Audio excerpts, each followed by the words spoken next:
The Lord be with you. and with your spirit. A reading from the Holy Gospel according to John.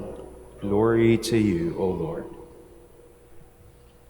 Jesus said, Amen, amen, I say to you, whoever does not enter a sheepfold through the gate, but climbs over elsewhere, is a thief and a robber. But whoever enters through the gate is the shepherd of the sheep. The gatekeeper opens it for him, and the sheep hear his voice, as he calls his own sheep by name and leads them out. When he has driven out all his own, he walks ahead of them, and the sheep follow him, because they recognize his voice. But they will not follow a stranger. They will run away from him, because they do not recognize the voice of strangers. Although Jesus used this figure of speech, they did not realize what he was trying to tell them. So Jesus said again, Amen, amen, I say to you, I am the gate for the sheep. All who came before me are thieves and robbers, but the sheep did not listen to them. I am the gate. Whoever enters through me will be saved, and will come in and go out and find pasture. A thief comes only to steal and slaughter and destroy. I came so that they might have life and have it more abundantly. The Gospel of the Lord. Praise to you, Lord Jesus Christ. Please be seated.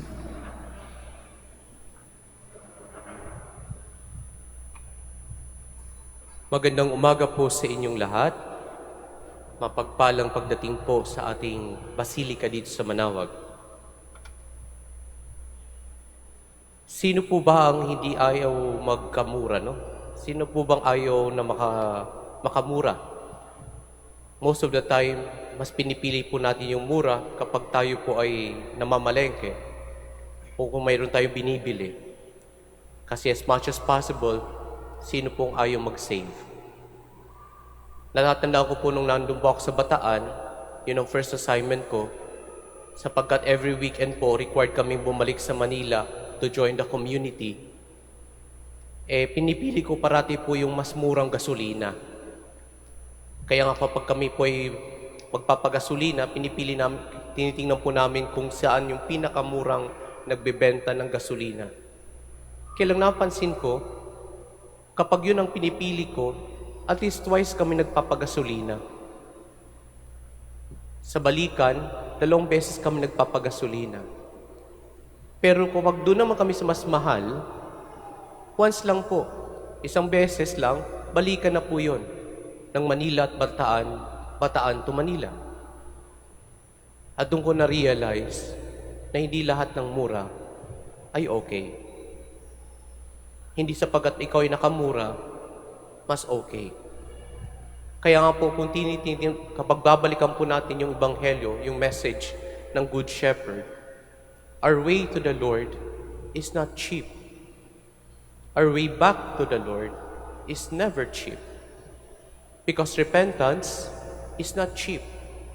Yung pagbabago ng sarili, pagbabago ng buhay, it is not cheap. Humility is not cheap. Yung magpakumbaba, sino po nagsabi dito na madaling magpakumbaba? Kaya nga po, it is never cheap. Even to forgive someone is not cheap. Sapagkat lalong-lalo na kapag hindi mo makalimutan yung ginawang pagkakamali sa iyo ng taong iyon. Kaya nga, hindi mura ang magpatawad. Kapag tinitingnan po natin, siguro sapagkat hindi rin mura yung ginawa ng Diyos para sa atin. Yung ginawa ng Good Shepherd para sa atin. When He laid down His life for us, it is not cheap. When He continues to love us despite of our weaknesses, despite of our failures, it is not cheap. when He continues to give us His mercy, it is not cheap. Kaya nga siguro mga kapatid, when our way back to God is not cheap, because what God gives to us is not also cheap. Kaya nakakalungkot po mga kapatid kapag ginagawa natin yung mercy of God very cheap in our life. Anyway, kaya naman akong patawarin ng Diyos.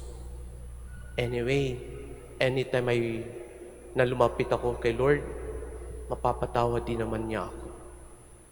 Anyway, okay lang naman ito. Ginagawa naman to ng lahat eh. Kaya nga po mga kapatid, kapag gano'n ang ating perspective, then uulitin ko po yung sinabi ko sa una, hindi lahat ng mura ay ma-okay. Going back to God is never cheap. Because even choosing to be with the Lord is not cheap. To choose the Lord is not cheap. Because when the Lord chose us, it was never cheap. Kaya nga siguro mga kapatid, sa ating pagpapatuloy ng misa, let us remind ourselves of that one. Let us remember again that what the Lord did for us was never cheap. And so going back to Him, we must try our best, we must do our best, and we must give our best. Hindi sapagkat mga kapatid, through our own merits, that we will receive the mercy of the Lord. Hindi po.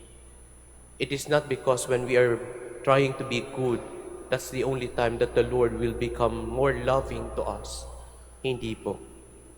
But because we know that salvation is never cheap in the first place. Kaya nga sa ating pagpapatuloy po, nawa po maging malinaw sa atin ito. Sapagkat ang pagbabalik sa Diyos ay isang bagay na hindi dapat po pinagsasantabi. Relationship with the Lord must not take a secondary stand in our life. It must take the first one, because going back to Him is the only way that we can live and have life in abundance. Amen.